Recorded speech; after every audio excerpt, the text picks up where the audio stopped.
আজকে কিন্তু সম্পূর্ণ নতুন আইটেম ট্রাই করছি। আমি এর আগে কখনো রান্না করিনি, তো আজকে আমার ফার্স্ট টাইম। তো আমি আমার অভিজ্ঞতা শেয়ার করব আপনাদের সঙ্গে। নতুন আইটেম বলার কারণ আমি কখনো আগে রোস্ট রান্না করিনি, শুধু খেয়েছি। তো কিভাবে রান্না করতে হয় তাও জানতাম না। তো আজকে প্রথমবারের মতো ট্রাই করছি, এই কারণে বললাম নতুন আইটেম। তো আমি একটা মুরগি আগে থেকেই কেটে লবণ দিয়ে মাখিয়ে রেখেছি, যেহেতু আমার বাচ্চারা খাবে এই জন্য আমি আর কোনো মরিচের গুঁড়া অ্যাড করিনি। আপনারা চাইলে আধা ঘন্টা আগে মরিচের গুঁড়া, একটু লেবুর রস আর লবণ দিয়ে মাখিয়ে রাখতে পারেন, এতে কিন্তু টেস্টটা আরও বেশি আসবে। আর আমি এখন মাখিয়ে রাখা মুরগিগুলো ভেজে নিচ্ছি। সুন্দর করে ভাজতে হবে অনেকক্ষণ ধরে। আমার এখানে কিন্তু প্রচণ্ড পরিমাণে বাতাস হচ্ছিল, এই জন্য আগুনের আঁচটা ঠিক রাখতে পারছিলাম না। আপনারা কিন্তু লো আঁচে ভেজে নেবেন সম্পূর্ণটা।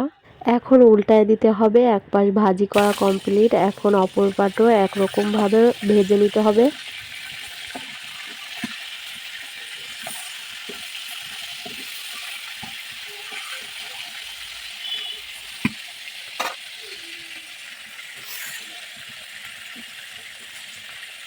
তো ভাজতে ভাজতে ভাবলাম আয়েশা মুস্তাকিমকে একটু দেখে আসি। আর এখানে এসে দেখি আয়েশা মুস্তাকিম খুবই আনন্দের সঙ্গে পানি ছেনছে। 2 দিন পর পর যে তাদের জ্বর আসে এটা তাদের মাথায় থাকে না, পানি পেলে তাদের আনন্দ বেড়ে যায়।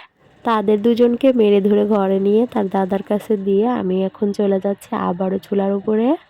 এসে দেখি আমার চিকেনটা একদম ফ্রাই করার রেডি। তো এখন নামিয়ে নিব সবগুলো, আর বাকিগুলো কিন্তু একই রকম ভাবে ভেজে নিব। তো আমি এখানে মুরগির পোড়াটাই নিয়েছি, পাগুলোও দিয়ে দিয়েছি, কোনো কিছুই বাকি রাখিনি।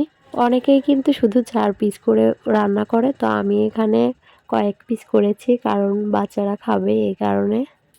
এখন আমার সবগুলা চিকেন ভাজি করে নেওয়ার পালা। তো সবগুলো আমি সুন্দর মতো ভাজি করে নিয়ে তারপরে আপনাদের সঙ্গে আবার ফিরছি।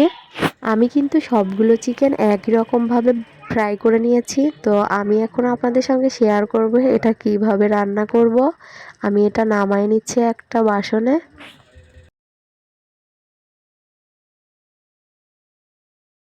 আমি কিন্তু এই যে চিকেনগুলো এরকম ব্রাউন কালার করে ফ্রাই করে নিয়েছি। আপনারা কিন্তু এরকমভাবে ফ্রাই করে নেবেন। এখন দিয়ে দিচ্ছি কিছু পেঁয়াজ কুচি, কারণ পেঁয়াজ কুচিটা একটু বেশি দিতে হয় রোস্টের মধ্যে। তেলের পরিমাণ আর পেঁয়াজের পরিমাণটা একটু বেশি রাখতে হয়। আমার যেহেতু বাচ্চারা খাবে এই কারণে আমি তেল মশলা সব কিছুই কম দিয়ে দিচ্ছি। তারপর অ্যাড করে দিয়েছি আদা বাটা, জিরা বাটা, রসুন বাটা আর একটু লবণ। এখন এটাকে সুন্দরভাবে কষিয়ে নিব। একটু পানি দিয়ে দিচ্ছি, ভালোভাবে কষিয়ে নেব। এরপরে কিন্তু আমি আর কোনো পানি অ্যাড করব না, দুধ দিয়েই সব কিছু কষিয়ে কষিয়ে রান্না করব। আমি আর দিয়ে দিয়েছি একটা তেজপাতা কুচি করে, আর দিয়েছি একটু দারচিনি, লবঙ্গ, এলাচ। তো আমি এটাকে সুন্দরভাবে কষিয়ে নেব যতক্ষণ পর্যন্ত তেল উঠে না আসবে, ততক্ষণ পর্যন্ত কষাবো।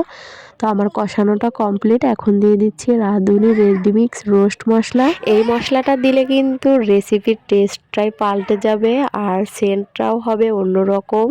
আমি কিন্তু এখানে আর কোনো পানি অ্যাড করব না। আমি এখন একটু একটু করে দুধ দিয়ে দিয়ে কষিয়ে নিচ্ছি, একবারে দিয়ে দিব না, হালকা হালকা করে দিয়ে দিয়ে সুন্দর করে কষিয়ে নিব মশলাটা। রান্নার আসল কাজটাই হচ্ছে মশলা কষানো। তো মশলার মধ্যে যদি আমি একবারে পানি দিয়ে কষাই তাহলে কিন্তু একদমই টেস্ট হবে না রান্না। অনেকেই কিন্তু রোস্টের মধ্যে কাজু বাদাম, জয়ফল এগুলো ব্যবহার করে। আমি কিন্তু সাধারণত যা যা ঘরে থাকে তাই দিয়েই ব্যবহার করেছি, শুধু মশলাটা বাজার থেকে কিনে নিয়ে আসা। আর ঘরে ছিল টক দই, এই কারণে ফ্রিজ থেকে বের করে 2 চামচ মতো টক দই দিয়ে দিলাম।